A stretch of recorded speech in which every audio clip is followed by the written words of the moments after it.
네, 오늘은 정주용 그래비티 벤처스 의장 모셨습니다. 안녕하세요. 안녕하십니까. 네, 저희 Y3 구독자분들 위해서 간단하게 네. 자기소개 좀 부탁드릴게요. 저 이제 스타트업 벤처 투자하는 그래비티 벤처스 벤처 캐피탈이고요. 초기, 중기, 후기 이렇게 뭐 시리즈 A부터 프리 IPO까지 투자를 하고 특히 이제 로봇, AI, 뭐 우주, 항공, 미래적인 산업에 딥테크의 기술 기업에 투자를 하다 보니까 이제 글로벌 어떤 뭐 일론 머스크나 젠슨 황 이런 글로벌 트렌드에 대해서 공부를 하게 된 것들을 이제 대중적으로 좀 공유를 하는 그런 걸 취미로 삼고 있습니다. 아, 그게 개인 네. 투자자들이 하는 그 투자 주가 공부와 네. 이 VC로서 하는 그 투자 공부는 좀 다른가요? 뭐가? 전혀 다르지 않아요. 다르잖아요. 네, 완전 똑같아요. 그래서 저는 그 기관들은 뭔가 다른 생각이 있을 거야라고 생각하시는데 사실 몇 종목에 대해서는 제가 기관이거든요. 네네. 그런데 전혀 같습니다. 아. 그냥 기관 투자자들도 사람이고 그 탐욕과 공포 속에서 휘둘리고요. 근데 좀 다른 것은 뭐 자신이 원튼 원치 않든 3년, 5년, 7년 이렇게 좀 장기적으로 갈 수밖에 없기 때문에 이제 기관 투자자로서 어떤 투자를 할 때는 좀 더 어떻게 보면은 그 시스템을 갖고 투자를 할 수밖에 없거든요. 네. 그래서 그런 것들을 좀 한 10년, 20년 이렇게 하다 보면 결국은 수렴해요. 버핏스러운 모습으로. 답이 없어요. 그냥 워렌 버핏스러운 모습으로 갈 수밖에 없습니다. 결국은 버핏으로 가는군요. 장기적으로 네. 막 뭐 일주일 단위로 판단하고 해봐야 책임질 일만 많아지고 감정적으로 노동할 게 너무 많아지거든요. 그쵸. 근데 장기적으로 길게 보고 갈 수 있는 그런 종목과 그런 창업자를 찾을 수밖에 없어요. 안 그러면 인생이 불행해집니다. 그렇죠. 그래서 행복한 투자자로서의 전업 투자자를 하려면 어쩔 수 없이 그냥 진리는 하나다. 버핏 할아버지 따라가는 거다. 역시 그쵸. 결론은 버핏이군요. 맞습니다. 의장님께서 저희 이제 구독자분들 위해서 이 그래비티 벤처스의 원칙이라는 책을 선물로 가지고 오셨어요. 몇 권 가지고 오셨는데 저희 영상 보시고 댓글로 이제 의장님 잘생겼다. 너무 좋죠. 바로 나갑니다. 이런 거 이제 보내주신 분들은 남겨주신 분들은 이게 이제 그동안 그 투자하셨던 기업들, 근데 투자의 원칙을 이제 쭉 그 경험했던 것들 쓰신 거예요? 레이 달리오를 되게 좋아하거든요. 제가 버핏도 좋아하지만 레이 달리오 님도 되게 제가 선망하는 분이고 되게 유능한 역사학자라고 생각해요. 그러니까 되게 큰 매크로를 잘 보시는 분인데 그분이 되게 어려웠던 적이 있어요. 되게 그래요? 제대로 망한 적이 있죠. 젊었을 때, 30대 때 되게 잘 나가는 펀드 매니저였다가 그냥 엄청나게 말아먹었어요. 레이 달리오가? 그 완전히 이제 빈털터리가 돼서 회사 그 펀드 회사에 자기밖에 안 남았고 사무실 구할 데도 없어서 아빠 집에 얹혀서 사는. 미국에서는 사실 다 큰 성인이 아빠 집에 얹혀서 사면 되게 굴욕이죠. 굴욕이거든요. 대학만 졸업해도 그러지 않는데, 근데 아빠 집에 이제 소파에서 낑겨 잤대요. 그러면서 이제 원칙이라는 것에 대한 생각을 하면서 원칙이라는 책을 이렇게 두껍게 썼거든요. 근데 그걸 저도 이제 2019년도에 되게 좀 어려웠어요. 하는 것도 잘 안 되고 뭐 투자하는 회사마다 하는 것마다 다 좀 힘들었거든요. 그런데 원칙이라는 책을 제 DNA로 좀 이렇게 박으면서 조금씩 달라지더라고요. 수익도 더 좋아지고 좀 뭔가 안목도 생기고 결국은 이게 나만의 원칙이 없으면은 부안해동 할 수밖에 없구나라는 생각을 해서 제가 원칙이라는 책을 이게 두 번째 개정판인데 앞으로 한 5년, 7년 동안 계속 개정을 해서 업데이트를 해나가실 인생은 계획이군요. 60부터다. 투자가로서의 진정한 삶은 60부터다라는 생각을 하고 60대에서는 이게 한 1000페이지 만들면 레이 달리오 형님 못지않게 갈 수 있지 않겠나. 벽돌처럼 1000페이지 만들어서 그쵸, 이제 배고 자는 용어. 맞아요. 여러분 댓글 남겨주시면 보내드리도록 하겠습니다. 그 자료 제목 보니까 머스코노미라는 이제 단어가 써 있더라고요. 맞습니다. 일론 머스크에 대한 이야기인가요? 말 잘 지으셨어요. 제가 졌습니다. 일론 머스크와 이코노미를 합쳤어요. 왜냐하면 일론 머스크가 저는 앞으로 3년, 5년 여러분들이 깊이 공부하셔야 되는 어떤 하나의 주제라고 생각해요. 이 시대의 레오나르도 다빈치. 근데 다빈치는 사업가는 아니었잖아요. 그죠? 뭐 이렇게 발명가이긴 하지만 예를 들어서 메디치 가문의 장자가 다빈치였다면 네. 머스크 아닐까? 네. 그리고 록펠러랑 뭐 에디슨이 네. 하나의 사람이었다면 와. 어마어마한 거죠. 그렇죠. 네. 근데 JP모건적인 금융 머리까지 있어? 네. 삼위일체 되는 거죠. 근데 보시면은 네. M&A도 잘하죠. 그렇죠. 엔지니어링도 잘하죠. 발명도 잘하죠. 뭐 여러 가지 융합돼 있단 말이에요. 제가 정말 너무 강조하는 게 아니라 팩트가 그래요. 네. 그래서 최근 한 3년 동안 뭐 한 100조 정도 되는 어떤 부자들의 순위에서 갑자기 툭 튀어나와서 몇백조 원, 이제는 1조 달러, 그렇죠. 1000조 원이 넘어가는 진짜 뭐 조만장자. 조만장자. 네. 정말 넘사벽이 되는 거잖아요. 그래서 그러면 이거를 그냥 가십거리로 하면 안 된다라는 거죠. 우리가 그 사람과 똑같은 부를 만들 수는 없다고 하면 일론 머스크적인 사고방식을 이해를 하고 그러면 이 시대적인 흐름, 시대 정신을 이해를 하게 되고 그럼 결과적으로 여러분들이 일론 머스크적 사고방식을 하면서 부의 증식 그리고 커리어 패스가 좋아질 수 있다는 거죠. AI, 우주 이런 산업의 변혁의 시대에 변화의 앞단에 좀 쓰실 수 있다는 거죠. 네, 그런 맥락으로 좀 설명을 드리려고 합니다. 열심히 따라가 보겠습니다. 네. 네. 일론 머스크 어디부터 시작을 해야 되나요? 그래서 네. 사실 이게 산업이 다 이제 분절돼 있잖아요. 네. 그래서 여러분들이 일론 머스크의 이제 그 부분 집합들을 다 따로따로 생각하는 분들이 많아요. 그렇죠. 테슬라, 따로, 그쵸. 스타링크 뉴럴링크 따로, 네. 스타링크, 네. 스페이스X 따로, 뭐 맞아요. 보링 컴퍼니 네. 따로, 뭐 엑스닷컴, 몇 트위터 개의 회사를 따로, 갖고 있는 욕심쟁이야. 맞아요. 라고 정도만 생각을 하죠. 뭐 저런 M&A를 저거 왜 해? 막 이렇게 이해도 못하겠다. 네. 막 얼마 전에 커서 뭐 네. 80조 원에 인수하고 그렇죠. 그럼 뭐야? 커서 이해가 생긴 지 안 얼마 되지도 않은 네. 회사인데. 이거 무슨 뭐 완전 덤탱이 쓴 거 아니야? 그렇죠. 뭐 돈 많다고 저래도 돼? 막 이런 코딩하는 회사를 생각을 왜? 하시죠. 뭐 이런 네. 생각이 드는데 어떻게 봐야 되는 거예요? 이걸 하나로 봐야 되는 거죠. 오, 일단은 융합이에요. 네. 융합. 키워드 하나는 융합. 융합. 뭐라고요? 융합. 그렇죠. 좋습니다. 컨버전스. 컨버전스. 융합이라고 하면은 하드웨어와 소프트웨어 융합. 네. 그리고 우주와 지구의 융합. 오. 그럼 스페이스X랑 테슬라의 네. 자동차가 융합이 되겠죠. 네. 옵티머스와 스페이스X의 스타링크와 연동이 되겠죠. 네. 이렇게 보시면 됩니다. 네. 그리고 예를 들어서 우리 지구상에 있는 데이터 센터에서 나오는 연산 능력을 되게 중증 장애인분이 활용을 하고 싶어요. 네. 그러면 뉴럴링크와 그록과 데이터 센터 콜로서스가 있죠. 이게 연동이 되는 거죠. 다 융합입니다. 네. 그래서 언젠가는 뉴럴링크도 하나의 뭐 생태계 안으로 뉴럴링크도 그런 식으로 그렇죠. 인수합병 할 수밖에 없겠죠. 예. 그래서 결국은 올해 내년 후년 계속 일론 머스크의 블랙홀처럼 빨아들이는 이 융합의 에너지는 강해진다. 저는 이 얘기를 작년부터 했거든요. 네. 예. 융합의 에너지 강해지니까 트위터와 그록이 합병을 하잖아요. 그렇죠. 엑스닷컴과 네. XAI가 합병을 했잖아요. 합병을 한 다음에 또 스페이스X랑 또 합병을 하잖아요. 그렇죠. 붙고 또 네. 붙고 이게 마치 별이 생성되는 것처럼 융합 발전이 일어나는 거예요. 그래서 제가 생각하는 거는 결국은 언젠가는 테슬라도 한 덩이로 합쳐질 수밖에 없다. 그게 또 시장의 관심이더라고요. 예, 안 되면 이게 감당이 안 됩니다. 왜냐하면 내부자 거래가 앞으로 점점 많아질 거예요. 네. 데이터도 거래거든요. 그렇죠. 예, 서로 기술을 이전하는 것도 거래거든요. 회계적으로 문제되면은 이 분식이 될 수 있고 어떤 내부 통제 이슈가 될 수 있고 뭐 소송에 갈 수도 있어요. 그래서 이런 리스크가 계속 커질 수는 없기 때문에 결국은 덩치가 커질수록 하나의 몸통으로 합칠 수밖에 없는 그런 형국이다. 이렇게 말씀드리는 거죠. 네. 그 융합의 핵에는 역시 네. 스페이스X가 있는 걸까요? 그렇죠. 네. 정확하시고요. 네. 잘 찍으셨어요. 테슬라가 아니라 스페이스X를 다 보신 거 너무 잘하신 거고 많은 분들이 테슬라가 익숙하니까 일론 머스크의 몸통이 테슬라라고 생각하시는데 테슬라는 인수한 회사입니다. 투자를 한 회사고 본인이 창업자가 아니에요. 창업자를 몰아낸 건가요? 투자를 한 거죠. 투자를 한 거죠. 투자를 하고 네. 뭐 본인이 대표를 한 그렇죠. 거죠. 네.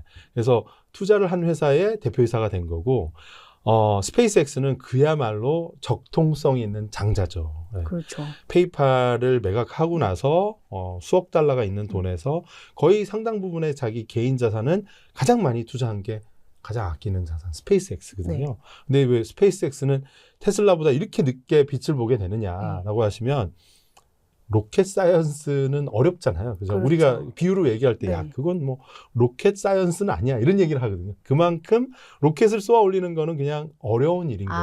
그러니까 예. 그 정도까지 어렵지 않으면 말도 하지 말아라. 약간 그렇죠. 이런 예, 그럴 때 거죠? 영어로 예, 그 문구가 있을 네. 정도예요. 그러니까 그만큼 돈 벌렸는데 시간이 걸렸죠. 자동차는 설계하고 이거를 굴리는데 특히 이제 내연 자동차가 아니니까 좀 어떤 지식의 축적이 좀 빠르게 이루어졌는데 우주 산업은 좀 쉽지는 않잖아요, 그죠? 그리고 가보지 않은 길이기도 맞아요. 하고. 그래서 역설적으로 네. 테슬라의 지분율은 12% 정도밖에 안 돼요. 네. 왜냐하면 펀딩을 순조롭게 받다 보니까 받고 또 받고 계속 또 받고 희석이 되는 하다 보니 희석이 됐죠. 근데 스페이스X는 40%가 넘어요, 지분율이. 굉장히 높네요. 네, 잘한 거지만 그만큼 힘들었던 거죠. 펀딩이 안 돼서 펀딩이 여러 번 됐으면 희석이 됐을 텐데 그만큼 펀딩이 안 된 거죠. 최근에서야 뭐 스페이스X 지분을 너도 나도 구하러 다녔지만 10년 전이었으면 투자를 했겠습니까? 그렇죠. 아니 VC시잖아요. 겁났을 것 같아요. 순번도 안 왔지만. 박현주 회장이 대단하신 거예요. 정말. 그래서 근데 사실 미래에셋이 투자할 때 정도만 해도 어느 정도 올라온 거죠. 그 전에 정말 힘들 때는 진짜 친구들밖에 없었던 거죠. 피터 틸, 막 이렇게 페이팔 마피아들. 그렇죠. 그래서 지금은 적통성 있는 스페이스X가 누구보다도 매출도 많이 나와, 영업이익, 에비타도 많이 나와요. 그리고 앞으로 성장성은 테슬라는 어떻습니까? BYD도 있어, 막 경쟁자가 많아요. 휴머노이드 또 앞으로 가야 할 길이 뭐 구구장 너무 많아요. 할 게 많아. 근데 스페이스X는 이제 본격적으로 현금을 막 빨아들이는 그런 단계란 말이죠. 그러면 이 몸통을 중심으로 키워나갈 전략이 딱 쓰겠죠. 게다가 1조 달러 테슬라 스톡 옵션 받으려면 5차 함수를 풀어야 돼요.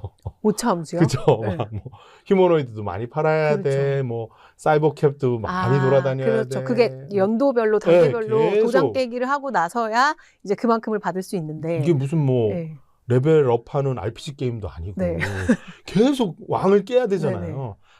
그냥 인수해버리면 모든 게 좀 수월해지죠. 게다가 스페이스X의 지분율이 40%인데 의결권은 70%가 넘어요. 그게 그렇게도 가능하구나. 미국은 차등 의결권이 가능하기 때문에 클래스 다른 주식에 비중을 더 높게 회결권을 주거든요. 그걸 또 설계를 잘 해놓은 거예요. 완전 회장님 회사인 거죠. 완전 일론 머스크의 정말 회사가 됐구나. 그래서 스페이스X를 중심으로 지금 계속 갖다 붙인 거고 테슬라는 좀 많이 크니까 좀 후순위가 됐겠죠. 그렇죠. 그래서 저는 최근에 이제 테라팹 발표했을 때도 테라팹 발표 내용이 흥미로운 것도 있었지만 더 흥미로웠던 건 그날 발표 현장에 로고 플레이였어요. 로고 플레이. 어떻게 됐는지 좀 몰라요. 테라팹 로고가 있고요. 그 밑에 이제 스페이스X, XAI 그리고 이쪽에 테슬라가 있었어요. 이게 사실은 이렇게 테슬라가 먼저 있어야 되는 거 아니에요? 그렇죠. 그리고 이렇게 하면 안 되죠. 이게 서로 회장님 회사지만 반개 회사지 뭐 직계 회사도 아니고 엄밀히 말하면 스페이스X랑 테슬라는 일론 머스크가 아니면 서로 상관이 없는 회사거든요. 그렇죠. 협업하는 거죠. 협업을 해서 공동의 주제인 반도체 대량 생산에 우리가 가겠다라고 하는 건데 이렇게 가면 갈수록 뗄래야 뗄 수 없죠. 서로 거래 관계가 많아질 텐데 그러면 이제 통합의 에너지는 더 발동이 될 가능성이 높다. 그렇다고 보면 약간의 이해가 된다. 테슬라 주가가 눌려 있는 게. 그렇죠. 좀 가슴 아픈 테슬라 주주들도 많단 말이에요. 왜 실적은 좋은데 왜 주가는 안 올라? 실적이 이번에도 잘 나왔어요. 잘 나왔어요. 예상보다 더해서 뭐 애널리스트들의 추정치를 비트했거든요. 그런데 거기에 딱 맞춰서 또 R&D 코스트를 확 늘려요. 그렇죠. 뭔가 의지가 안 느껴지세요? 이렇게 누르려는 의지? 너무 비싸지면 안 돼. 그러니까 이런 거죠. 그러니까 나중에 인수를 해야 되니 딜하고 너무 테슬라 주가가 올라가면 이득이 그런 아니죠. 생각을 하고 있는 것 같아요. 이게 너무 명시적이면 사실 불법이고 뭐 분식이거든요. 근데 뭐 그래도 R&D 비용 쓰는 건 뭐 죄가 그렇죠. 아니잖아요. 네. 그리고 사실 AI 데이터 센터들 뭐든 돈이 뭐 이 캐펙스가 늘어날 수밖에 맞습니다. 없는 그 예. 다른 빅테크들도 다 마찬가지니까 예, 예, 그럴 예. 수밖에 없지만 어쨌든 속내는 완급 조절하는 것 같아요. 네. 아. 휴머노이드도 완급 조절, 네, 네. 로보택시도 더 빨리 드라이브를 걸 수 있어도 완급 조절. 일단 큰 딜을 지금 좀 네. 준비를 하는 듯한 그런 느낌이 좀 그러면 있습니다. 지금 모든 것의 우선순위는 일단 네. 스페이스X를 안전하게 상장을 시키는 상장을 건가요? 성공시키고 네, 네. 예. 보십시오. 6월 28일 아닐까요?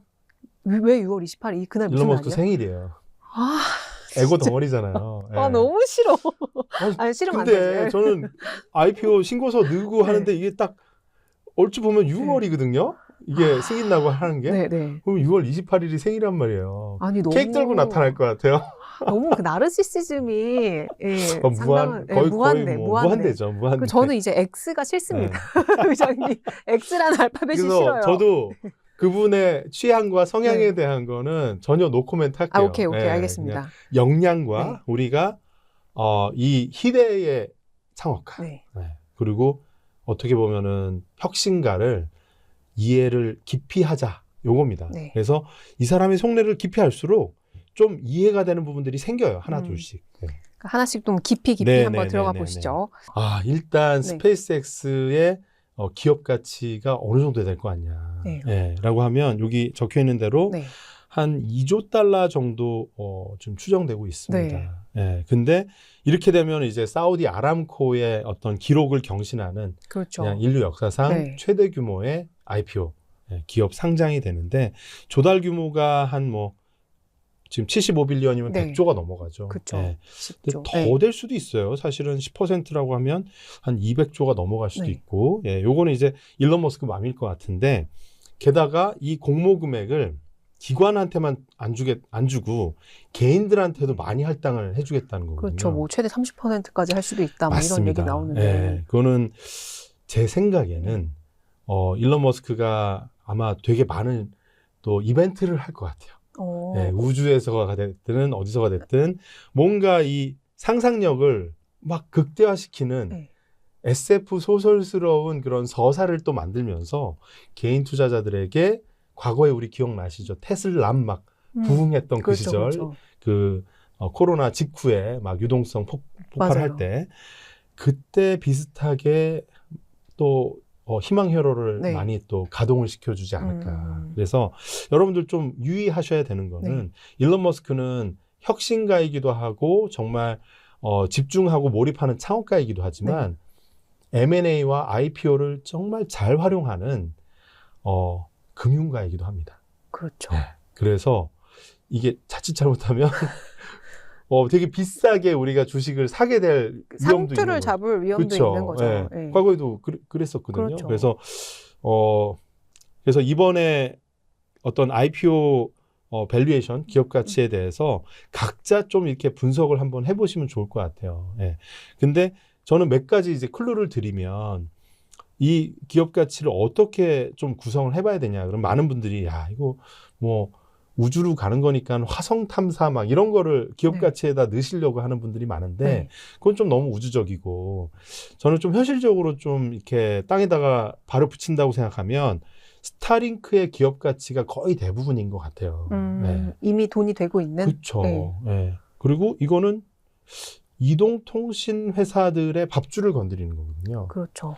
그러면 이 스타링크의 비즈니스가 커지면 커질수록 그리고 경제성이 생기면 생길수록 SK텔레콤, LG, U+, KT 이런 데들의 이제 시가총액은 사그러든다. 위협으로 여겨질 수밖에 없겠죠. 그럼 OECD 국가의 통신사들의 기업 가치를 한번 다 합산을 해보세요.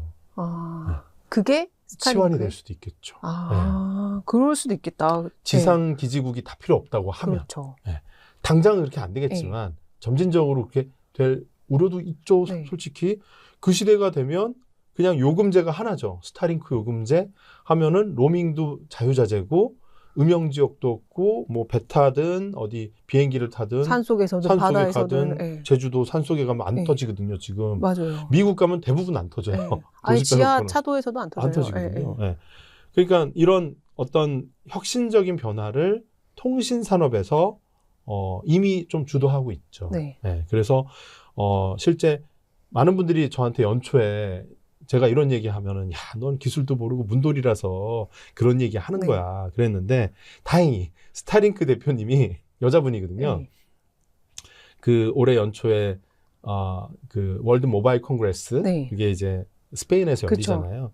그때 발표를 한 게 다이렉트 투 셀. 그러니까 위성에서 직접 핸드폰으로 신호를 꽂는 거예요. 네. 이 기술을 계속 더 점진적으로 늘려나가겠다. 그래서 유럽에서 일부 시범 운영을 하고 지금 미국으로도 확장을 했는데 이게 계속 확장이 될 예정입니다. 그러려면 이제 통신사들하고 좀 협업도 필요하고 그래서 스타링크, 스페이스X가 네. 통신 주파수를 갖고 있는 회사를 10몇 조 원에 인수를 했어요. 아, 네. 그게 에코스타인가? 네, 맞습니다. 맞습니다. 네. 네. 네. 그래서 통신업에 자기가 직접 뛰어들어서 전통적인 통신업과 우주 저궤도 위성의 통신을 연동을 해서 다이렉트 투 셀을 더 확장을 시키려는 그런 전략을 지금 구체화시키고 있거든요. 네. 그러면 이제 이게 점점 활성화된다. 그리고 킬로그램당 그 저궤도로 쏴 올리는 단가가 네. 지금도 로켓랩이나 다른 경쟁사 대비 10분의 1밖에 안 되거든요. 그렇죠. 근데 이거를 또 10분의 1 토막을 낸대요. 아, 지금보다 더. 지금보다. 네. 게다가 네. 이런 시도를 하는데 스페이스X에 달려있는 자회사에 똑똑한 AI 있잖아요. 그 이름이 그로 그렇죠. 시작하는데요. 그렇죠. 네. 그로기가 있지 않습니까? 그록은 제미나이나 챗GPT보다 훨씬 물리적 세상 이해하는데 깔맞춤 돼 있어요. 아, 그래요? 전 그록 헤비를 쓰거든요. 한 달에 300불을 냅니다. 되게- 어떻게 달라요? 전 그록을 안 써봐서. 제가 한 달 쓰고 그만 써보려고 했는데 안 돼요. 왜냐하면 이 그록의 성향이 되게 일론 머스크가 뒤에 숨어 있는 것 같아요. 어떤 되게 면에서요? 시니컬해요. 네, 그리고 물리적인 현상에 대해서 되게 집요해요. 그래서 영상 생성도 되게 잘해요. 그록이 영상을 잘한다고 잘해요. 하더라고요. 네. 그 이유는 뭐냐면 말씀드린 것처럼 얘는 우주 공간에서 우주 비행선이나 우주 로켓에나 여기에서 제대로 쓰려고 하기 때문에 이미지 인식에 매우 민감하고 사실 자율주행하고도 연동도 되고 그렇죠. 다 이제 이미지 쪽으로 가는 거예요. 그 테슬라의 네. 그 자율주행 데이터 같은 것도 다 학습을 맞습니다. 하겠죠? 그러기서. 맞습니다. 그건 공식적으로 내부적으로 데이터 거래가 돼 있고요. 네. 앞으로 그러니까 그런 어떤 통합된 학습이 이 일론 머스크 놈이 안에서 마구잡이로 이루어지거든요. 그 결정체가 지금 그록인 거고 그록이 사실은 할루시네이션도 거의 없습니다. 저는 그래요? 지금 연초부터 썼는데 한 번도 경험하지 않은 것 같아요. 그러니까 확실히 이제 챗GPT가 맨날 문과라고 하면 그록은 이과생인 건가요? 저는 이렇게 해요. 쌉 F. 챗GPT는 쌉 F. 쌉 T. 그록은 쌉 T예요. 그렇구나. 완전 100% 그 사이 어딘가에 제미나이가 있는 제미나이는 거예요? 중간인 것 같아요. 반반. 맞아요. 공감도 해주면서 좀 똑똑한 과장님. 근데 그록은 그냥 머스크 같이 제가 투자자잖아요. 제가 그록한테 거의 커스터마이즈 설정에다가 너는 25년 차 골드만삭스 임원이야라고 해놨어요. 제가 지금 25년이 안 됐거든요. 제 선배로 설정을 해놓은 거죠. 왜냐하면 실컷 까라. 나를 비판해라. 그러면 이제 제 평판을 걱정을 해주고 저의 리스크 좀 얼마나 보고 있는지 비난을 해요. 이건 이렇게 왜 이렇게 위험하다. 안 하고 있어? 이건 위험하다. 그러니까 노라는 얘기를 합니다. 보통 제미나이나 챗GPT는 노라는 얘기를 못해요. 못하죠. 구독자 떨어져 나가는 소리 그렇죠. 들으면 안 되니까. 자꾸 사과만 하죠. 사과만. 그렇죠. 죄송합니다. 내가 잘못했다. 생각해보니까 맞는 것 같습니다. 계속 이러잖아요. 그렇구나. 그게 다르구나. 자기 줏대가 있습니다. 그래서 저는 그록은 이제 한국어로 버전하면 곤조 이렇게 될 것 같고 그런데 이 그록이 계속 발전을 하는 근거에는 또 스페이스X와 테슬라의 주행 데이터, 스페이스X가 우주로 오고 가면서 얻게 되는 수많은 그 공학적인 데이터들도 계속 기여를 한다고 생각을 합니다. 그렇죠. 그래서 그록의 미션은 명확합니다. 우주의 어떤 법칙을 이해한다. 그걸 통해서 일론 머스크가 추구하는 다행성 종족으로서의 인류의 증강, 진화에 네. 기여한다. 네. 이런 방향이거든요. 그러니까 방향성이 매우 다르죠. 네. 챗GPT가 추구하는 거는 사실 구독자를 많이 늘리는 거거든요. 유저를 늘리는 그렇죠. 거고 10억, 20억, 30억 늘리는 거고 제미나이는 구글 생태계를 더 강화시키는 거거든요. 그록은 우주로 나가는 거예요. 완전 다 다른 네, 네, 목표를 네, 가지고 네. 있구나. 네. 그럼 스페이스X가 일단 이 위성, 인터넷, 네. 스타링크로 인한 그 기업 가치는 어쨌든 좀 확실한 네. 하나의 이제 수단이 될 거고, 그 다음이 이 AI, 그록을 통한 네. 이제 우주로 나가기 위한 각종 소프트웨어는 여기로 이제 다 집결이 되는 거네요. 맞습니다. 예, 예. 지금 스타링크가 수익성이 잘 나오고, 네. 이렇게 뭐 비용도 절감하고, 네, 네, 그러니까 네. 독보적으로 지금 네. 존재를 하고 있지만, 네. 뭐 아마존도 그렇고 뭐 여러 기업들 빅테크들도 지금 이 위성 인터넷 사업에 다 뛰어들고 네, 있는 네, 분위기인 네. 거잖아요. 예, 예. 뭔가 그런 경쟁이 점점 치열해지지 않을까요? 그러면 스타링크 입장에서도 좀 위협이 될 수도 있지 않을까요? 맞아요. 네. 그래서 지금 블루 오리진 네. 그리고 아마존의 카이퍼도 있고 네. 이렇게 가장 큰 경쟁자는 사실 제프 베조스겠죠. 근데 지난 한 3년, 5년을 지켜보면 네. 제프 베조스가 일론 머스크만큼 절박하진 않은 것 같아요. 아. 예. 그렇다 보니까 이게 결과적으로 경제성에서 킬로그램당 발사 단가가 현저히 여전히 좀 뒤떨어지고 뭐든지 좀 후발주자잖아요. 네. 이렇게 그 발사를 했다가 다시 수직으로 그렇죠. 네. 이착륙하는 거나 뭐 여러 가지 어떤 그 기술적인 혁신 측면에서도 1번 주자는 계속 일론 머스크가 스페이스X가 차지하고 있는 네. 것이고 그래서 저는 이런 것들이 한 내년 후년 정도에는 또 달 탐사를 아르테미스 미션 3를 스페이스X가 수행을 하거든요. 네. 네, 거기서 또 좀 격차가 또 발생하지 않을까 생각하는데 이걸 또 놓치지 않으려고 제프 베조스가 계속 이제 정부에다가 압박을 듭니다. 일론 머스크 봐봐 계속 딜레이하고 지금 돈 버는데 현안돼서 뭐 달 갈 생각은 안 하고 이러면서 비난을 막 던지거든요. 그럼 이제 일론 머스크가 또 잠깐 있어봐 나 갈 거거든 이러면서 지금 서로 그러니까 어떻게 보면 약간 경쟁을 긴장감이 있어요. 네, 긴장감이 있어요. 그래서 우주에서는 이 두 남자가 경쟁하는 베조스와 일론 머스크가 그리고 LLM 측면에서는 샘 알트만과 일론 머스크가 경쟁을 하고 경쟁이 아니라 법정 소송을 그렇죠. 지금 난장판으로 벌이고 있고요. 어제 오늘 사이에도 월스트리트 저널에 대문자만 이렇게 나와가지고 이게 누가 이길 것 같냐 그렇죠. 지금 거의 베팅 사이트에서 마치 권투 선수 그 도박하는 것처럼 지금 실제 도박사들이 도박하고 있대요. 누가 이길까? 꿀잼이잖아요. 네, 꿀잼이죠. 누군가 완벽히 이기면 샘 알트만이 100조 원을 넘게 오픈 AI가 물어줘야 될 확률도 있고요. 최악의 상황이면. 그리고 이게 중간지대에서 만나더라도 샘 알트만이 쫓겨날 확률도 상당히 높다고 합니다. 네.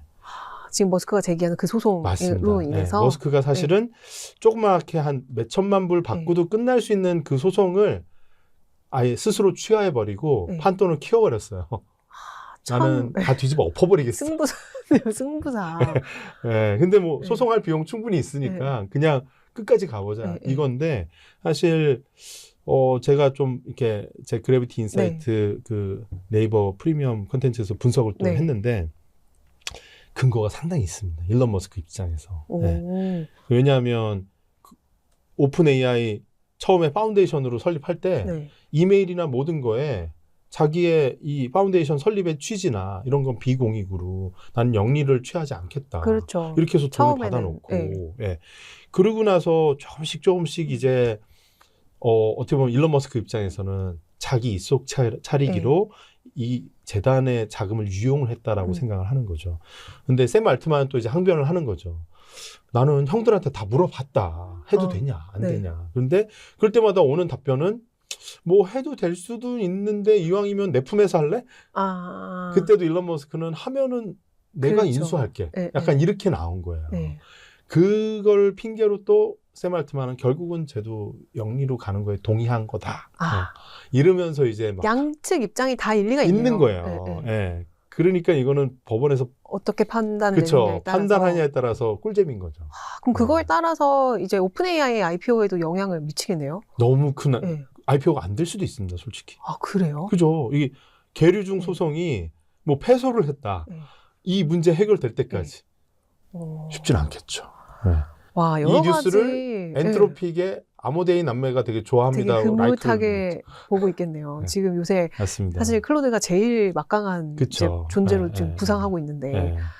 그렇구나. 근데 아직 하나 더 추가드리면 이게 약간 아침 드라마가 계속 이어지는 거거든요. 우주에서는 베조스와 머스크가. 일론 머스크가 막 또 머리끄댕이 잡고 네. 있고 이 AI 판에서는 샘 알트만과 일론 머스크가 소송을 하는 거예요. 네. 이건 거의 막장이거든요.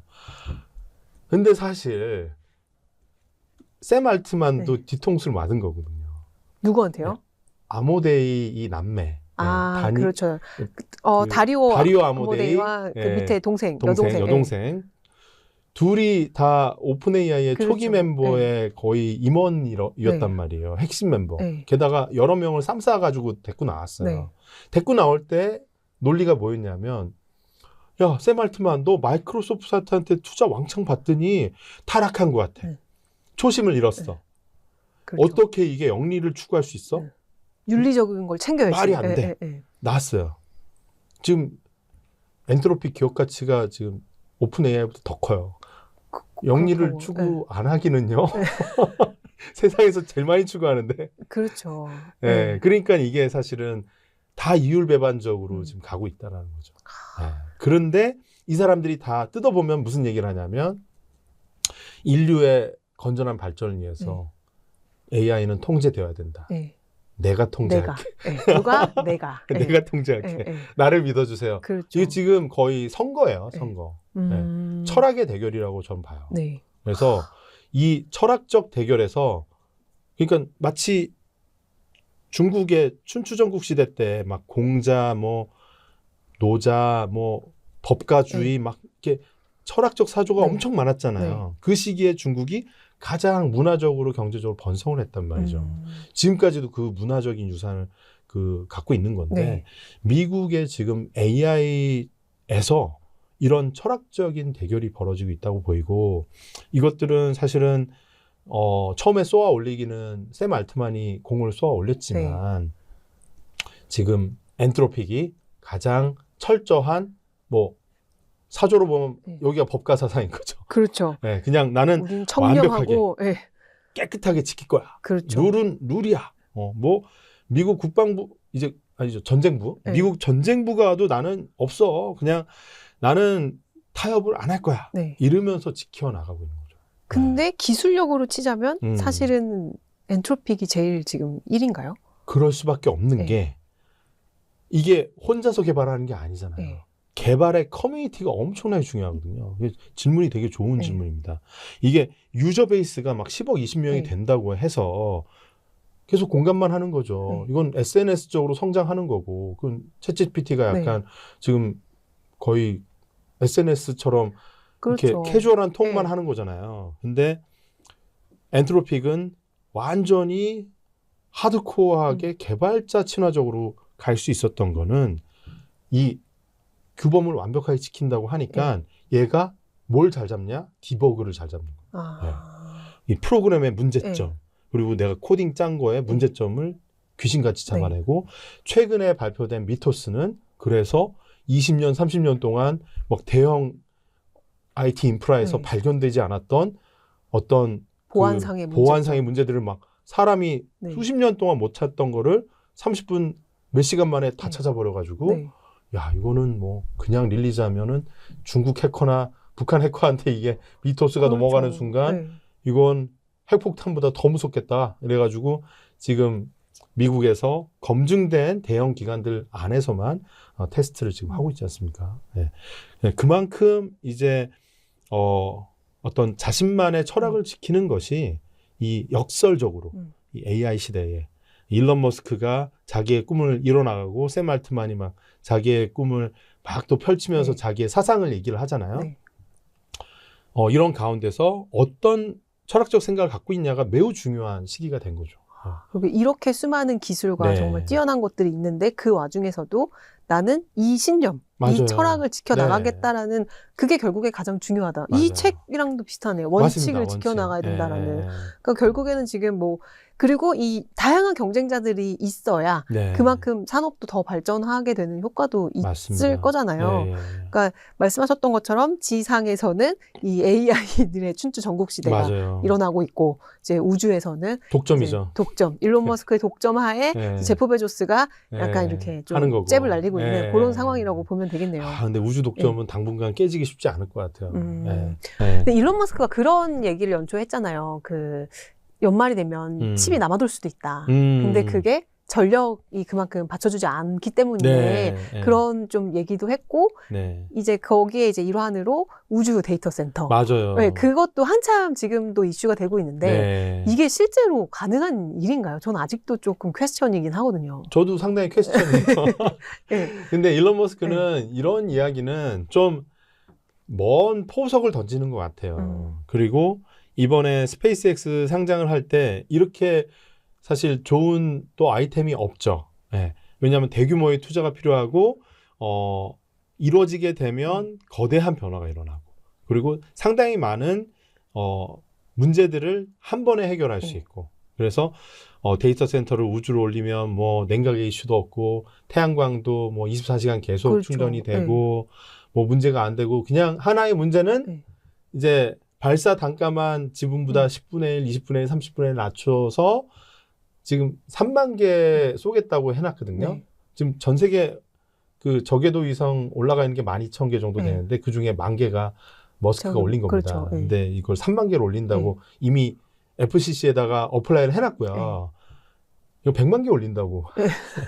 그래서 이거는 실서가 나오죠. 뭐 장난쳐. 뭐 이게 뭐 꿈의 숫자 아니냐 이렇게 생각하는데 아니라고 본인은 이제 발사 단가가 20분의 1이 된다고 생각하면 지금보다 훨씬 빈번하게 거의 지하철 드나들듯이 우주로 계속 쏠 수 있고 그렇게 단가가 낮아진다고 하면 지상에서 그 전력을 구하러 다니고 또 뜨거워졌다고 냉각시키고 또 태양광도 그늘지면 없어지고 막 이렇게 이게 일정치 않잖아요. 그런 문제들을 한 번에 해결해 줄 수 있는 우주 데이터 센터 이거를 하나를 큰 걸 짓는 게 아니라 지금보다 한 몇배 큰 정도 지금 스타링크의 그 저궤도 위성보다 한 3배, 5배 큰 정도의 규모를 진짜 100만 개 올린다고 하면 다 해결된다.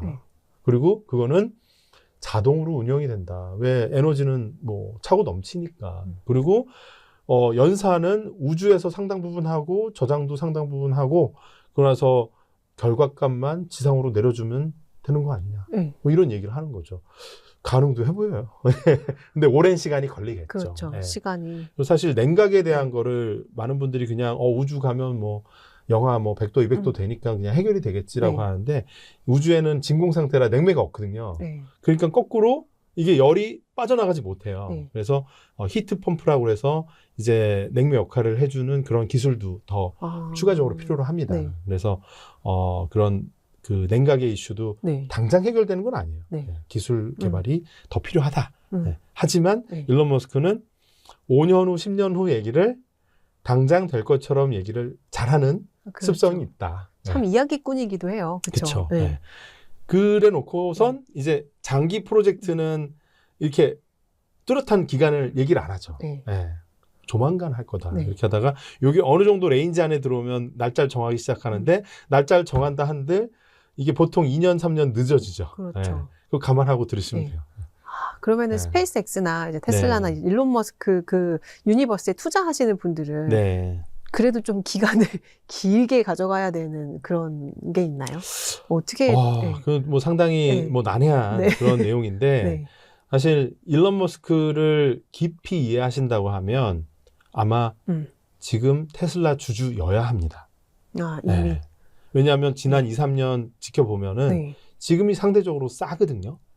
PER이 높다고 하지만 과거에는 더 높았었고 지금 PER이 높은 이유는 이익을 억눌러서 이제 그런데 주가는 안 빠져서 아까 말씀하셨던 이익을 억눌러서 나온 PER이 높아진 거거든요. 그래서 그런 부분까지 이해하고 계신다고 하면은 이미 주주이셔야 되는 거죠. 예. 근데 나는 이제 막 네. 일론 머스크를 이해를 하고 싶다라고 하면 저는 추천드리는 거는 그 월터 아이작슨이 쓴 그 일론 머스크 전기를 한번 이렇게 두꺼운 거. 네, 3회 독을 하고 네. 밑줄 그으면서 일론 머스크라는 사람을 아주 깊이 좀 전인격적으로 이해를 할 필요가 있다라고 보여지거든요. 네. 그렇게 한 상태에서 투자를 하면 좀 더 마음이 편해질 수 있고, 그리고 이렇게 남들의 어떤 주변의 미디어에서 말하는 헤드라인 뉴스에 좀 덜 영향받을 수 있습니다. 근데 이 우주 데이터 센터만큼이나 이게 과연 현실성이 있을까라고 느껴지는 것 중에 하나가 또 테라팹이잖아요. 맞습니다. 이 테라팹에 대해서도 좀 구체적으로 좀 설명 좀 부탁드릴게요. 일단 지금 이 자료 보시면은 테라팹 선언을 했는데 뭐 테라와트 단위의 엄청난 컴퓨터 생산 목표를 갖고 막 했는데 사실 투자 규모는 뭐 30몇 조거든요. 그러면 이제 삼성전자 분들하고 제가 이제 그 대학원에서 박사학위를 제가 하고 있는데 반도체 이런 수업을 들어요. 그러면은 그 같이 듣는 학생분들이 삼성전자에 다니시잖아요. 이 얘기를 했어요. 그랬더니 웃으시더라고요. 그러니까 다들 실소를 저 돈으로 뭐 그냥 라인 하나 까는 정도의 이제 투자이기 때문에 사실상 현실적이지는 않고 그래서 이제 저는 이 테라팹 선언하고 직후에 하루 이틀 지난 다음에 이제 제 그래비티 채널에서 테라팹이 그냥 싱글로 혼자 가긴 쉽지 않을 거다. 일론 머스크 자체적인 생태계 안에서 그냥 신규로 라인 깔고 이걸 한다고? 그 엔지니어들은 어떻게 할 거고. 그리고 반도체의 수율은 어떻게 잡을 거고. 그리고 당장 이 장비와 시설과 이런 것들을 까는 것 자체가 돈이 뭐 어마어마하게 몇백 조 정도는 잡아야 될 건데 쉽지 않다. 그래서 그 대안으로 제가 좀 그냥 뇌피셜로 생각했던 게 그러면 인텔 사는 거 아니야? 약간 이런 생각했어요. 반도체 기업을 아예 인수를 하는 쪽으로. 인텔이 그래도 상대적으로 당시에는 주가가 낮았고 했는데 아니나 다를까 파트너십 계약을 했죠. 인텔하고. 되게 맞는 게 인텔이 좀 약간 파운드리로 보면은 지금 4등 정도 하거든요. 되게 못하는 거죠. 미국 회사고 원조집인데 TSMC, 하이닉스, 뭐 삼성, TSMC, 삼성전자하고 그 다음 정도 하는데, 일론 머스크 입장에서는 인텔과 협력 혹은 인텔에 대한 전략적 투자를 해서 인텔을 트위터 마냥 이제 효율성을 극대화로 올려놓고, 메이크 아메리카 그레이트 어게인에 자기가 천병 역할을 하면서 인텔을 내가 다시 위대하게 만들었다. 이러면은 머스크 또 서사가 또 형성이 되네요. 자기가 또 그 도찌 이것도 했단 말이죠. 그러면 이제 나는 정부를 도찌하진 못했는데 인텔을 내가 효율적으로 만들었거든. 이러면서 이제 그 자기의 자아 성취에 또 한 페이지를 써 나갈 수도 있다고 생각이 들고 그게 결국은 대규모의 어떤 팹 생산할 수 있는 반도체 기지를 한 방에 얻을 수 있는 카드가 될 수도 있는 거죠. 그래서 저는 지속적으로 이 얘기는 충분히 가능한 시나리오네요. 테슬라는 스페이스X 상장 이후에 유심히 봐야 된다. 이게 어떻게 될지. 그래서 요새 인텔 주가가 그렇게 2배 됐죠. 그것 때문이에요? 근데 실적도 좋았어요. 그리고 CPU가 되게 맞아요. 많이 CPU에 대한 수요 그런 서사도 있고 하는데 근데 한편으로는 또 일론 머스크가 탐내는 거 아니야도 작용을 한다고 저는 생각합니다. 근데 우리가 뭐 머스크놈이 굉장히 어떻게 보면 희망적으로 지금 희망회로만 돌리고 있는 것 같은 느낌도 드는데 맞아요. 어떤 리스크 요인을 우리가 그래도 유의점 같은 거 있잖아요. 그런 것도 좀 말씀해 주시면 좋을 것 같아요. 완전 이 질문을 기다리고 있었어요. 왜냐하면 많은 개인 투자자분들이 제가 이렇게 나와서 얘기하면 좋은 것만 들으세요. 근데 지금 이 부분을 건너뛰기 하지 마세요. 나중에 건너뛰기 하고 나서 너는 리스크도 안 보는 롱쟁이라고 막 이런 얘기를 하시는데 사실 균형 잡힌 시각이 필요하고요. 항상 음과 영이 이렇게 있죠. 그러니까 이게 밝은 면이 있으면 이게 어두운 면이 있습니다. 일론 머스크도 그게 너무 뚜렷하거든요. 자, 우주 산업을 볼게요. 지금 저궤도 위성 90% 이상을 점유하고 있으면 미국도 사실 불편할 거예요. 왜요? 미국도. 아니 한 개인이 저거를 다 먹는다고? 아, 그렇죠. 예, 예. 예. 그런데 그래도 그래도 미국 회사니까 예, 예. 하고 냅두는데 예. 유럽에서는 이미 들고 일어났습니다. 그래서 유럽에 지금 우주 관련된 법안을 제정을 하자. 그래서 올해 안에 아마 이런 것들이 가시화되는 예. 방향으로 이미 언론에는 일부 나왔고요. 예. 어. 그 화살의 어떤 방향은 일론 머스크의 독점 아니야? 네. 이거 압도적인 독점인데 이거 글로벌하게 힘을 모아서 미국이 뭐라고 하든 일론 머스크를 규제를 하고 이거 국제법을 만들어야 돼? 아니면 뭐 어떤 제소를 해야 돼? 네. 이런 아니면 유럽에서만큼은 스타링크한테 어떤 더 높은 뭔가를 페널티를 부과를 해야 돼? 이런 결정을 할 수도 있는 거죠. 그래서 저는 지금 유럽이 미국 눈치를 많이 보고 있긴 하지만 일론 머스크의 이런 우주 시장에 대한 압도적인 어떤 독점 이런 거를 계속 가만히 두진 않을 거라고 생각을 하거든요. 그리고 두 번째 리스크는 이제 회계적인 리스크입니다. 네. 앞서도 좀 말씀드렸지만 반개 회사가 너무 많아요. 그렇죠. 뉴럴링크, 보링 뭐 해서 등등 이제 막 자기가 투자해놓고 이거 다 관리를 하고 있나 의심스러울 정도로 너무 많거든요. 물리적으로 이게 가능한가라는 싶을 정도죠. 그리고 그 반개 회사들이 서로 직접적인 지분 관계가 없고 그냥 단지 일론 머스크가 대주주인 거죠. 네. 회장님 회사야. 그렇죠. 네, 반개 회사. 반개 회사 간에 막 회계 거래가 마구잡이로 생기면은 회계적인 범죄가 생길 수도 있습니다. 그래서 이런 어떤 회계적인 스캔들에 대한 잠재적인 리스크는 계속 커진다고 봅니다. 회사들이 커지면 커질수록 더 그러죠. 네. 그렇고 마지막으로 세 번째 리스크는 딱 하나입니다. 일론 머스크라는 게 리스크죠. 네, 최근에 나왔던 그 사고의 방식인데 이렇게 케이크 쌓듯이 이렇게 시대를 바라보는 거거든요. 몇 단 케이크 이렇게. 맞아요. 예. 좀 케이크 위부터 한번 보면은 저는 그 AI가 너무 발달하잖아요. 어플리케이션 AI인데 이걸로 인해서 연산의 그 수요가 지금 너무 늘어나거든요. 공급이 안 돼요. 그래서 요즘 클로드 써보신 분들은 느끼실 거예요. 하다가 갑자기 기다리라고 하나요? 기다리래요. 네. 돈 냈는데 기다리라고 하고 어쩔 때 아이의 결과물이 안 나올 때도 있어요. 그거는 얘가 데이터 센터가 지금 부족한 거예요. 연산이 부족한 겁니다. 그리고 그러고는 깔끔하게 돈 많이 내라고 하거든요. 300불 내세요. 그럼 거기서는 마진이 남을 거예요.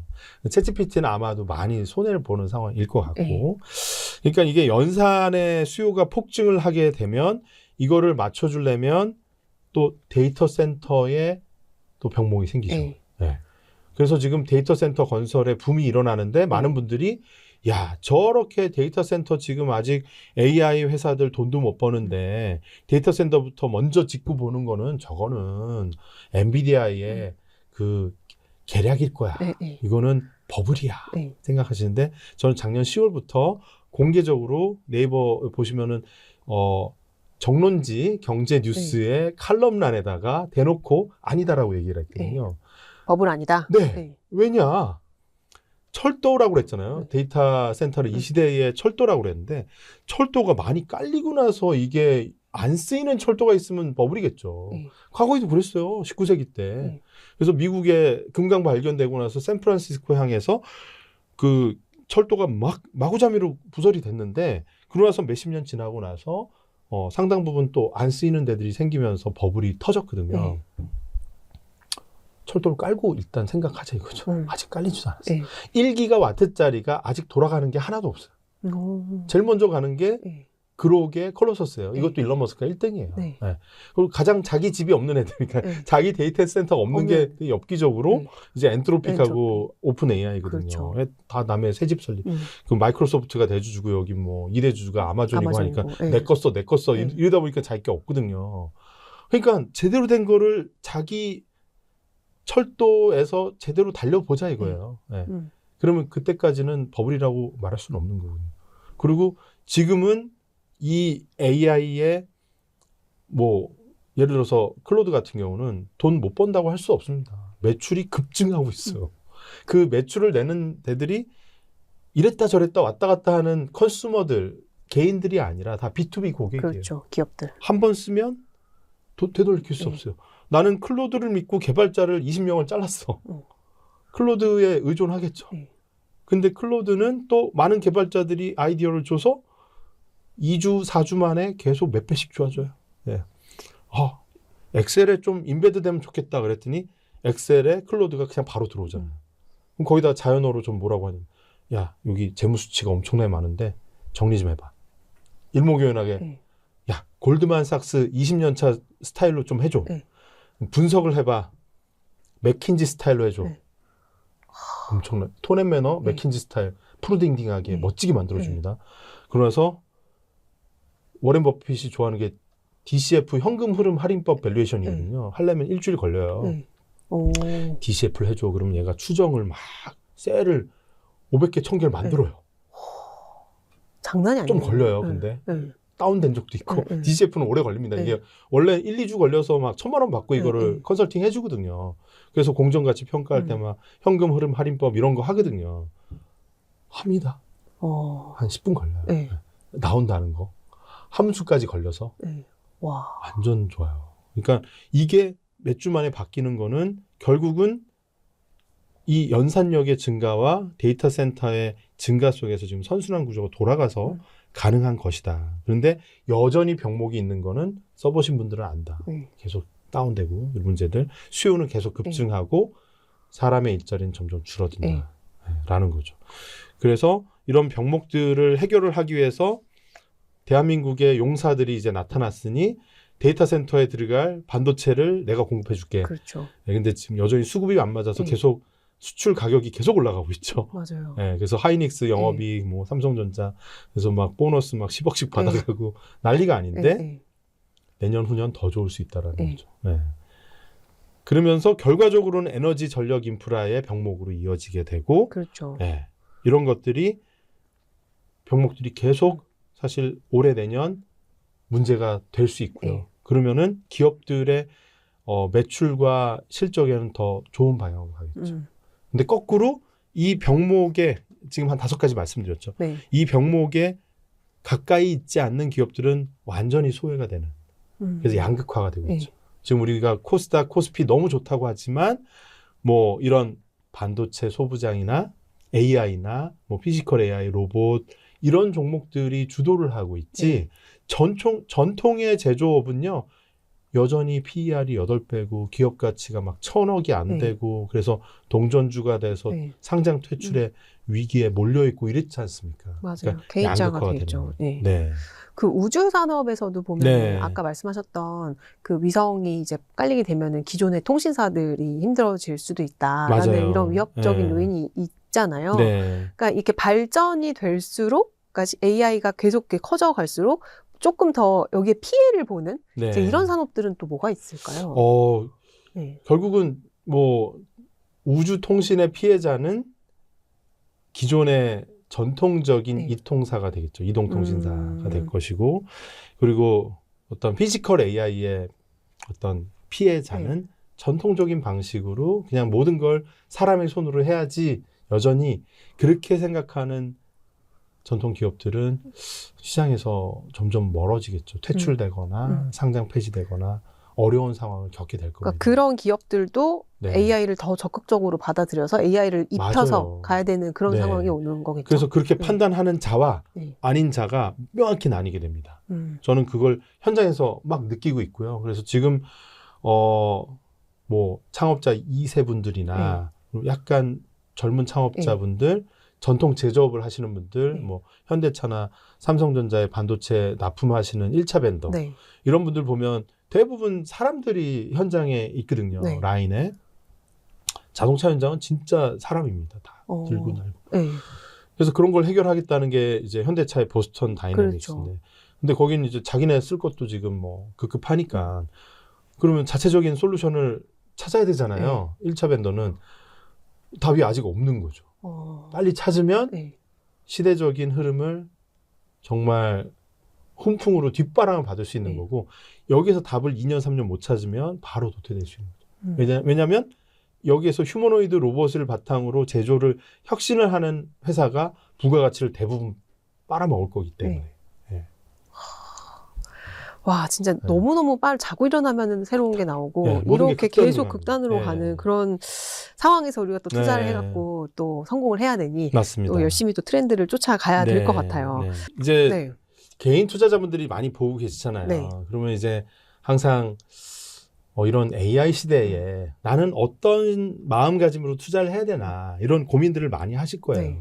네, 그래서 저는 AI 시대에 어떤 방식으로 우리가 투자의 원칙을 가져야 될까 하는데 AI 시대가 됐든 100년 전이든 50년 전이든 100년 후든 투자의 본질은 같다. 그래서 변하지 않는 것에 집중을 하면 된다. 그게 네. 뭐 계속 이렇게 변하고 있는데요. 그렇죠. 네, 네. 변하는 것도 이게 어려운 게 네. 변하는 것도 알아야 되고요. 변하지 않는 것도 알아야 돼요.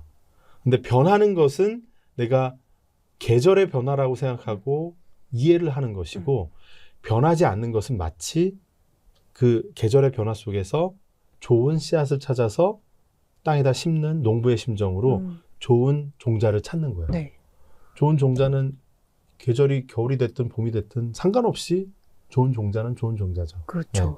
특성이 있겠죠. 네, 실하고 얘는 심으면은 얘는 되게 큰 나무가 될 거야. 이런 것들이 있을 텐데 네. 그래서 결과적으로 여러분들이 투자에 대해서 공부를 5년, 10년 하다 보면 결론은 사람으로 향하게 됩니다. 왜냐하면 기술은 피상적인 거잖아요. 우리가 이렇게 세 가지 동그라미 보통 많이 그리거든요. 가장 안에 Y가 있고요. 그 바깥에 How가 있고 네. 그 바깥에 What이 있어요. 그러면은 기술의 변화와 이런 하이테크, 네. 막 트렌드 이런 거는 What이에요. What. 네. What이라는 걸 만들어내는 데는 How가 네. 비롯되죠. 어떻게? 네, 어떻게. 그러면 뭐 애플 같은 경우에는 세상에서 가장 아름다운 도구를 만드는 회사. 네. 이게 How예요. 네. 그리고 지금 그룹 같은 경우는 우주의 진리를 깨달아가지고 뭐 우주선 날려서 돈 벌래. 이게 지금 How고 다 다르거든요. 네. 근데 그 근간으로 가면 Y에 가서 보면 사람으로 귀결돼요. 네. 이걸 왜 창업했지? 네. 하면은 일론 머스크는 왜 창업했을까? 결국엔 그 창업자에 집중을 하게 된다는 맞아요. 말씀이신 거죠? 네. 다인성 종족. 네. 다인성 종족 만들고 싶다. 네. 인류에 기여하고 싶다. 네. 이런 생각이잖아요. 그렇기 때문에 결국 그 사람에 집중을 하게 돼서 여기 적어왔습니다. 투자의 진짜 본질은 숫자가 아니라 사람에 있다. 이런 얘기를 드리는 거고. 네. 왜냐하면 이제 우리가 보는 모든 지표나 숫자 그것들을 만들어낸 게 결국 사람이기 때문이 거거든요. 네. 그래서 베조스도 일론 머스크도 젠슨 황도 그냥 20년, 30년 전에 보면은 그냥 혼자 생각하고 자신의 머릿속에서 상상력으로 시작하고 뭐 차고에서 시작하고 젠슨 황도 그 실리콘밸리에 있는 그 패스트푸드 음식점에서 막 생각하다가 알바도 하다가 거기서 창업을 했다고 하죠. 네. 그래서 이 기업이라는 것을 하나의 유기체로 보는 게 매우 중요합니다. 그렇게 보면은 창업가의 진심이 좀 느껴지거든요. 네. 그래서 워렌 버핏이나 이렇게 뭐 피터 린치 뭐 다양한 투자의 그루들이 다 이렇게 사람에 집중을 하라는 얘기를 하는 게 그 이유입니다. 그래서 제가 이제 벤처 투자하고 창업가들과 함께 뭐 어쩔 땐 저희가 2대주주로 막 5년, 7년 이끌고 가는 경우도 있는데 그런 경우에 이 창업자랑 고민을 함께 근거리에서 하잖아요. 그러면은 이분이 인격적으로 어떻게 성장하고 진화하는지가 보여요. 그래서 많은 분들이 기술적인 해자가 뭐야, 경제적인 해자가 뭐야 이러는데 저는 요즘 뭐라고 얘기하냐면 이 견고한 해자, 여기 보이시는 것처럼 성으로 못 들어가게 하는 이 경쟁자를 탁월하게 이겨내는 그렇죠. 그 해자라는 거는 가장 큰 건 인격적인 해자가 제일 크다. 오, 그래요? 네. 그래서 젠슨 황 생각하면 어떤 느낌이 드세요? 그냥 같이 일하기 싫은데. 근데 망하지 않을 것 같지 않아요? 네. 그냥 너무 무서워요. 무섭죠. 근데 빡세죠. 네. 그러면 주주 입장에서는 어때요? 너무 좋죠. 신뢰가 되죠. 그리고 그거를 검증해 준 건 30 몇 년에 걸친 시간이죠. 그렇죠. 우리가 최근에 알았던 몇 년보다 한 28년 이상 무명으로 지냈거든요. 그치. 용산 와서 GPU 막 팔고 그래픽카드. 요즘 게임이 핫한데 이 그래픽카드가 좋습니다 하고 막 들고 그렇죠. 팔았대잖아요. 그러니까 그런 모든 어려움 망할 뻔한 경우도 많이 겪고 그래서 극단적입니다. 그 지분율 엄청 낮아요. 젠슨화. 시간이 말해주는 거죠. 근데 지금도 30년 전하고 비교해서 절대 게으르게 일하지 않아요. 그렇죠. 너무 성실해서 직원들이 다 이제 불타서 막 죽으려고 그러죠. 힘들어서 너무 힘들다. 그럼 본인도 나 무서운 사람이야 이러잖아요. 맞아요. 왜냐하면 자기는 이 일을 해야 되니까 만들어내야 되고 이상한 거 만들면 이거는 자기 성에 안 차는 거죠. 네. 그래서 인격적인 부분들을 저는 되게 많이 봅니다. 다 달라요. 다 달라요. 잘하는 방식이 달라요. 망하는 건 되게 비슷한 걸로 망하거든요. 뭐 사기치고 뭐 거짓말하고 망하는 건 종류가 다양한데 잘 망한 되는 회사도 많이 보셨죠? 많이 보죠. 저도 투자해서 망한 것도 있습니다. 예. 근데 잘 된 게 10배 막 그 이상이 되니까 저도 계속 유지를 하지만 망하는 경우도 있어요. 근데 그 망한 것들을 여기 많이 적어놨어요. 원칙이라는 책에다가. 원칙. 네. 책에. 왜냐하면 실패는 실력이고요. 잘 되는 거, 수익 나고 성공하는 거는 운이에요. 이걸 기억하셔야 돼요.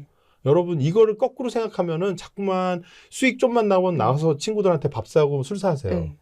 이거 자기 실력이라고 생각하는 거예요. 와이프한테 자랑해요. 하는 순간 나중에 이제 또 수익 반납하고 하면 또 엄청 깨지죠. 그렇게 되면 안 돼요. 이제 내가 실수한 것들을 이렇게 공개를 하고 이거를 난 어떤 식으로 이 실수를 시스테믹하게 극복했느냐. 이걸 어떻게 보완했느냐. 다시 이런 실수를 안 하기 위해서 내가 인격적으로 어떻게 성장했느냐. 이런 것들이 성장하면 여러분들한테도 창업자 못지않는 인격적인 해자가 투자자로서 생기는 거죠. 요걸 느끼시면 창업자도 보이고 나도 보이는 거예요. 그래서 창업자를 보시면서 야 이거 마이크로소프트가 좋을까? 일론 머스크가 좋을까? 답만 알려줘. 요렇게 하시면은 금도끼 은도끼 도끼를 못 받습니다. 욕심쟁이한테는 이게 안 보이는 거예요. 욕심을 내려놓고 이 창업자를 통해서 이 사람의 인격의 깊이를 통해서 나도 성장해 봐야지 라고 하면 거꾸로 마이크로소프트가 보이고 구글이 보이고 젠슨 황 엔비디아가 보입니다.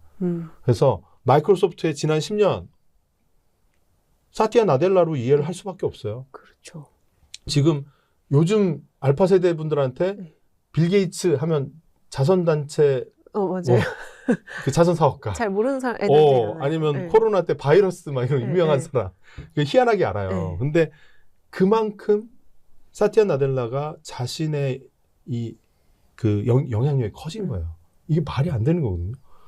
희대의 창업자 빌 게이츠 에고 엄청 강한 사람이에요. 자기 공동 창업자들 다 막 진짜 막 찌그러뜨릴 정도로 무서운 사람인데 사티아 나델라는 그걸 다 이겨냈어요. 그리고 인수를 수십조짜리 막 뭐 링크드인도 인수하고 액티비전 블리자드 인수한 것들마다 다 잘 됐어요. 오픈 AI도 잘 투자를 대주주가 됐죠. 그게 사실 그게 배 아파서 일론 머스크가 소송하고 있는 건데 딜을 잘 한 걸 수도 있어요. 되게 싼 값에 사실 투자했기 때문에.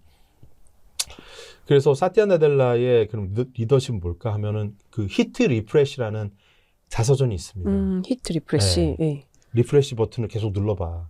계속 생각을 새롭게 해야 돼. 나는 새로운 사람이 되어야 돼. 이런 거거든요.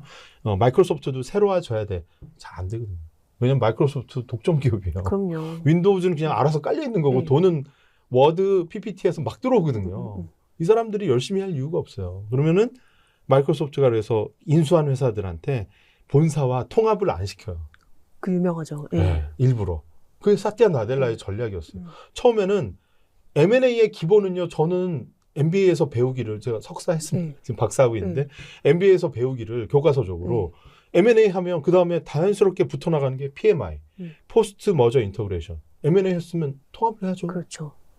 사티아 나델라는 안 한다는 거예요. 왜? 그런데 시너지가 어떻게 나? 안 하는 게 시너지야. 워낙에 마이크로소프트가 문화가 안 좋으니까 여기 병든 문화에 병들지 말고 오히려 너네가 잘하고 이 잘한 걸 귀감 삼아서 마이크로소프트가 오히려 이렇게 변하자. 거꾸로. 이것들이 잘 되고 있는 거죠. 그게 사티아 나델라의 리더십입니다. 인격적 해자라는 네. 말씀이신 거죠? 근데 이런 인격적 해자가 생기는데 그냥 생긴 게 아닙니다. 막 아들이 불치병, 그렇죠. 막 그런 아픔들을 자서전에 써내요. 자기가 그런 개인적인 아픔을 겪으면서 공감이 매우 중요하고 공감을 하다 보니까 자기가 인수한 회사가 얼마나 위대한지 느꼈고 이 위대한 회사를 더 리스펙트 하다 보니까 자연스럽게 이렇게 된 거거든요. 와, 이건 인격이 아니고 설명할 수가 없어요. 워렌 버핏의 그 수십 년간의 투자자적으로 막 사고팔고 잘하고 아니에요. 창업자와 함께 30년 헤어지지 않고 나는 코카콜라가 됐든 네브라스카에 있는 가구 회사가 됐든 시즈 캔디가 됐든 나는 그냥 내 사전엔 파는 게 없어. 나는 이 회사 창업자가 돌아가시더라도 이 회사의 문화를 이 회사의 자녀들보다 더 잘 고수하면서 이 문화를 더 멋지게 만들 거야. 그러면서 이 회사 저 회사 위대한 회사들로부터 나 워렌 버핏도 배워가지고 나도 위대함을 더 키워나가는 위대한 투자자가 돼야지. 이게 워렌 버핏이 50대, 60대, 70대 때 계속 성장했던 궤적이에요. 이것도 그 1000페이지에 달하는 스노우볼을 읽어야 나옵니다. 그냥 이렇게 워렌 버핏처럼 투자하는 방법, 이건 하우잖아요. 그렇죠. Y가 아니잖아요. Y를 느끼려면 거기까지 깊이 들어가야 되는 거죠. 인격적인 해자를 느끼려면. 그러니까 이 인격이라는 게 뭐 그저 착해요 이런 아니에요, 인격이 아니에요. 아닌 거잖아요. 고난, 힘들고 그리고 탐욕과 공포와 그리고 막 되게 쫄리고 막 이런 순간순간들을 내가 어떻게 극복할 거냐. 극복해냈느냐. 그래서 많은 분들이 워렌 버핏 하면 야 코카콜라 뭐 하고 잘된 것만 얘기하잖아요. 그렇죠. 저는 제일 여러분들이 워렌 버핏에 대해서 알아야 되는 포인트는 살로몬 브라더스 사례예요. 그건 뭔가요? 그렇죠. 저 잘 몰라요. 많은 분들이 몰라요. 그래서 모르는 게 잘못이 아니에요. 이걸 알아야 돼요. 살로몬 브라더스 돈 살짝 벌고 빠지려고 하다가 왕창 물려가지고 당시에 미래에셋처럼 정말 당대에 휘날리던 미국 최고의 투자은행이었거든요. 망하겠어요? 살로몬 브라더스가? 망할 리가 없다고 생각하고 그냥 투자를 한 거예요. 그런데 그 살로몬 브라더스의 채권 딜러가 미국 정부 상대로 사기를 쳤어요. 대놓고 불법적인 사기를. 막 장부를 부풀리고 해서 막 등치를 키워서 막 거래를 더 따내고 자기 보너스 많이 받으려고. 윤리적으로 완전 개념이 없던 거죠. 근데 수십 년 동안 멀쩡하던 회사가 워렌 버핏이 잠깐 투자했는데 그때 그 문제가 생긴 거예요. 그래서 이게 거의 망하기 직전까지 갔어요. 라이센스, 증권업은 라이센스 사업인데 라이센스 뺏기면 끝이잖아요. 라이센스 박탈 위기까지 갔어요. 그 상황 되니까 다 채권자들 빠져나오고 하니까 워렌 버핏은 거기서 자기가 채권을 주식으로 전환합니다. 안 해도 되거든요. 전환을 합니다. 일부러. 더 위험한 더 걸로. 위험하게. 위험한 상황에서 더 위험하게. 왜 그러냐 그랬더니 국회 청문회에 나와요. 청문회에 무슨 자격으로 나오냐면 살로몬 브라더스의 임시 회장 자격으로 나와요. 아, 임시 회장이 된 거예요? 대주주가 의지적으로 됐는데 그것도 미친 짓이잖아요. 왜 그래 굳이. 돈 달라고 하면 채권 달라고 하면 되는 건데 내 원금 내놔 이러면 되는데 오히려 불구덩이로 뛰어든 거죠. 그러면서 거기에 나와서 하는 얘기가 살로몬 브라더스는 지난 수십 년간 미국의 금융 시스템의 근간이 됐던 매우 중요한 미국을 위한 중요한 금융 시스템의 하나의 조각이다. 이거를 나는 사실 살로몬 브라더스에 투자한 이 원금보다 훨씬 더 많은 돈을 개인 자산으로 갖고 있는 미국의 최고의 부자 중 한 명인데 내 전 재산을 다 걸게요. 진짜요? 그러면서 자기가 보증을 할 테니 기회를 더 달라. 그래서 국회의원들이 그랬어요. 원래 공격을 해야 되잖아요. 저 사실 청문회니까 너 왜 그랬어? 이러면서 성토를 해야 되는데 왜 이렇게까지 하시냐고. 다들 입이 똑바로 숙연해졌죠. 그러면서 몇 달 동안 고민한 다음에 결국은 이 기회를 더 줍니다. 그래서 결국은 한 2, 3년 동안 이 회사를 윤리적으로 청렴한 어떤 내부 통제 시스템을 구축을 해놓고 투자했던 금액을 두세 배 만들어서 하지만 엄청 힘들었죠. 그래서 그 워렌 버핏이 나중에 해고하기를 정말 두 번 다시 겪고 싶지 않다. 아, 결국에 그렇게 엑짓을 하신 거예요? 네, 그래서 박수 정말 받으면서. 대단하시네요. 이건 죽다 살아난 거죠. 와. 그 상황을 누가 제일 싫어했는지 알아요? 누가요? 찰리 먼거. 아. 찰리 먼거는 그런 건 너무 싫어하거든요. 네, 감당 안 되잖아요. 네. 네. 그런데 워렌 버핏은 되게 승부수가 있고 좀 약간 F 성향이 있어요. 나는 약간 자기가 하고 싶은 걸 해야 돼. 네. 그래서 막 그 신문사도 인수하고 하는 것들이 그렇죠. 순전히 돈 벌자고 한 건 아니거든요. 내가 미국의 신문 산업에 이런 영향을 끼치는 발행인이 되고 싶어. 그런 게 있는 거예요, 욕심이. 근데 금융 산업에 대한 욕심도 있었던 거죠. 금융 산업의 근간을 지키고 싶어. 이랬던 게 있는 건데 사명감이 있는 거네요. 그쵸. 일종의. 예, 뭐 뉴욕 타임즈 투자한 것도 그렇고. 맞아요. 그래서 워렌 버핏을 좀 제대로 이해하려면 그분이 실패한 것들을 어떻게 해결하는가. 이게 아주 중요합니다.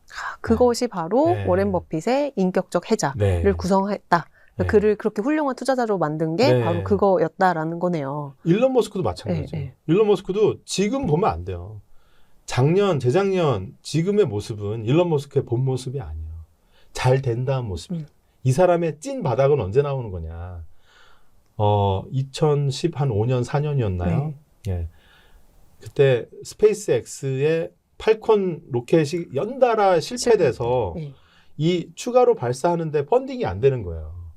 펀딩이 안 돼서 당시에 테슬라는 또 그래도 상장돼서 주가가 있으니까 이건 가치가 있잖아요. 담보성이 있잖아요. 스페이스 X는 담보가 안 되고 테슬라 지분을 담보를 걸어서 돈을 땡겨서 스페이스 X 발사에 쓴 거예요. 그럼 요게 또 터지면 연쇄부도죠. 요거 망하고 테슬라 지분 다 뺏기고 차에 남는 게 하나도 없는 그런 상황에서 진짜 마지막에 성공했지 않습니까? 맞아요. 성공하고도 끝이 아니죠. 성공했으면 뭐해? 나사에서 큰 규모의 매출 구매 계약이 돼야 되는데 그게 몇 개월 동안 지지부진하다가 12월 연말에 돼가 나사에서 전화가 와가지고 우리가 조단위 10억 달러 이상의 계약을 해주겠습니다. 이러면서 모든 게 드라마가 완성이 된 거죠. 진짜 그건 드라마였어요. 그래서 꼭 그 부분을 앞뒤로 30장, 40장을 여러 번 보세요. 왜냐하면 그러면 이 사람이 어떤 어려움을 이겨낼까가 가늠이 돼요. 그러면 현재 스페이스X 상장, 로보택시, 휴머노이드 이런 것들이 당시와 비교를 해보면 일론 머스크한테는 난이도 하가 되는 거죠. 그때 난이도 극상이었으니까. 그렇죠. 젠슨 황은 용산에서 이제 그래픽카드 팔고 잔고 없어져서 맨날 지분 희석화돼서 나중에 뭐 몇 %도 안 남았거든요. 그런 거예요. 그래서 지금 막 4조 달러 넘어가는데 세계 1등 부자가 됐어야 되는데 지분이 코딱지만큼밖에 없어가지고 별로 부자가 아닌 거예요. 그럼에도 부자긴 하지만. 그래서 그 창업자들, 투자가들이 인간적으로 가장 곤란했을 때 그때로 한번 들어가서 감정이입을 한 다음에 그 다음부터 이 사람의 성장 궤적을 봐야 되는 겁니다. 그러니까 우리는 너무 이제 빛나고 나서의 모습만 보니까 뭐 일론 머스크, 워렌 버핏, 아까 말씀하셨던 레이 달리오 다들 이제 그 이후만 보니까 이제 오히려 본질을 좀 놓치고 있는 그런 맞아요. 느낌이 드는데 저도 다시 한번 그 책을 기억나요. 이거를 맞아요. 쏘느냐 마느냐의 그 기로에서 이거를 쏴서 실패하면 정말 빈털터리가 되는 그런 상황에 그 사진도 나왔잖아요. 이렇게 맞아요. 약간 입술 물어뜯고 있는. 그게 보면은 이제 앞으로 이제 일론 머스크가 이제 가야 할 이제 맞습니다. 지금 앞으로 나타날 그 위기도 어떻게 극복해낼지 그 인격적 해자가 결국에는 이제 장기 투자의 이제 성공의 가장 큰 요인이 될 거다. 이제 이런 이제 철학을 좀 전해주셨어요.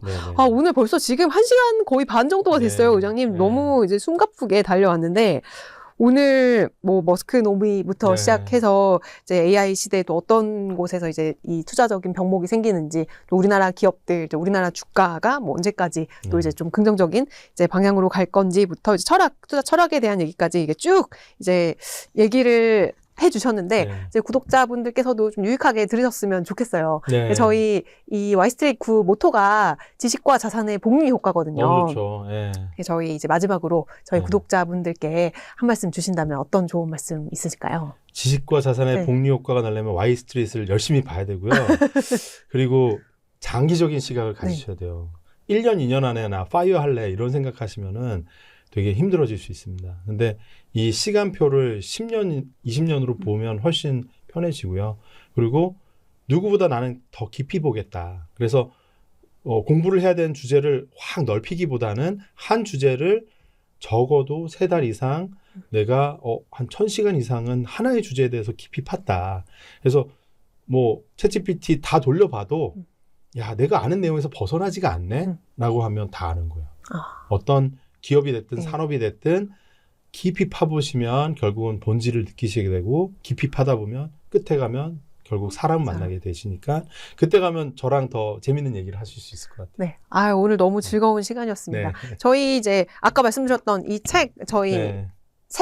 세 분께 네. 이제 드릴 텐데 이제 댓글 남겨주시면은 저희가 이제 추첨해서 드리도록 하겠고요. 저희 의장님이 하시는 그래비티 벤처스 네. 채널도 인사이트. 그래비티 인사이트 채널도 이제 많은 사랑 부탁드리겠습니다. 네. 네, 오늘 너무 고생하셨습니다. 네, 감사합니다. 감사합니다. 네.